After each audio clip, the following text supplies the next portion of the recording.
So my name is Jodie Geddes. I'm a second-year master's student at the Center for Justice and Peace Building. My concentration is around restorative justice as a mechanism to have conversations around race and power, which tend to be really hard to have. And so how do we have processes that are looking at the real human level of people and what are people's stories? I'm not focusing on one community, but the way that the racial history in the U.S. is affecting the way that police violence is happening in our country. And so designing a toolkit, amongst many other things, to help communities examine their local context and also move forward together to create strategies to hold law enforcement accountable, but also recognize the shared humanity amongst everyone else from that particular community. So it's a one-year process. So people in some ways have to commit to being together for 1 year.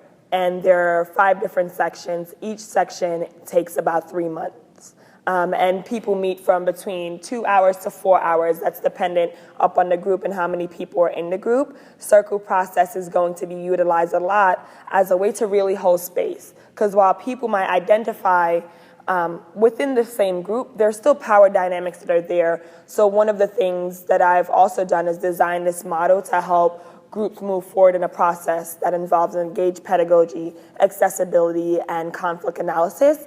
And this accessibility element is getting at what is the language that's used amongst the group. So particularly when we're looking at policing, we often uphold the stories of Black men, which I think should be upheld, but what about the Black women that are also killed by law enforcement or people that are seen as the status quo? And then we have a lot of trans people of color that are also affected by this violence.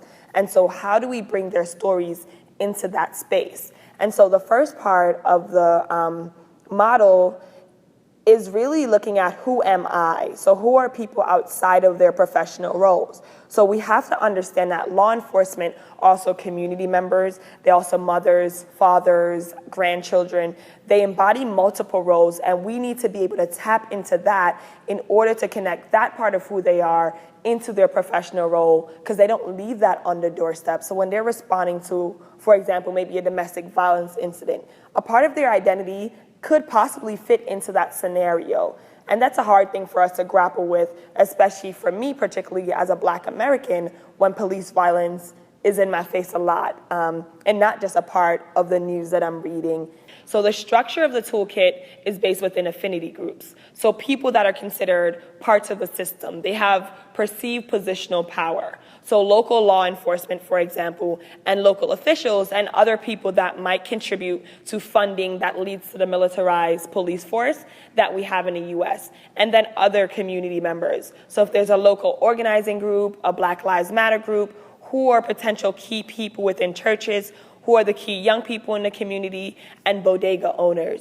And so bodega owners, well, a bodega particularly is like a small grocery store in a community that in a lot of urban areas tends to be open 24 hours. And in my experience, they're really embedded in the community, but provide a lot of resources for community members. So for example, grocery stores tend to often be really expensive, especially with things such as gentrification. Prices tend to go up, but a lot of bodegas sustain the same prices. And a lot of people have really strong relationship with those bodega owners, even if they don't identify with the same racial or ethnic group as the community in which they're living with. So I'm thinking about who are the key people. So having this affinity group model, and people are meeting in their own individual groups, and they're talking about who are they, but also who are they in relation to each other. What is the relationship between the local bodega owner and the young people that might go to the store and the key people that are part of the church? Same thing with law enforcement. What is the relationship between law enforcement and local officials? I think that as community members, we assume what that is, but having given a space for them to have that conversation and say, who are we? There's also going to be an exchange between the groups. And that's where the difficulty comes in. And so one of the suggestions and feedback I receive is having a board of people that can serve as a resource for the people in those groups. So when those difficult moments happen, when people are crossing and now connecting, who are the people that are saying, okay, we might need a break. we might need to breathe here. What is the bridge that we're really trying to build? And the toolkit is really building on each stage. So who are people as individuals? Who are they within their particular roles in the community? How do we do some ally building? So the understanding that some people may have never faced police violence, but they can be potential allies as well. And then how do we move towards strategic planning in terms of a model to hold the community accountable so that everyone is a part of that process, but how do we sustain it? I think often people have implemented things in communities and it's been really great, but it's hard to sustain something that's looking at power that also involves talking about race and police, particularly in the United States, when in some ways police, I think for a lot of marginalized Black and brown communities, has always been a force that hasn't provided much safety. And for me, a lot of what's guiding my research is narrative. What stories are we speaking about that doesn't otherize people, that says, I want to hold you accountable, and now I want to create a bridge that will still hold you accountable, but recognize your humanity and your dignity as a person within this world.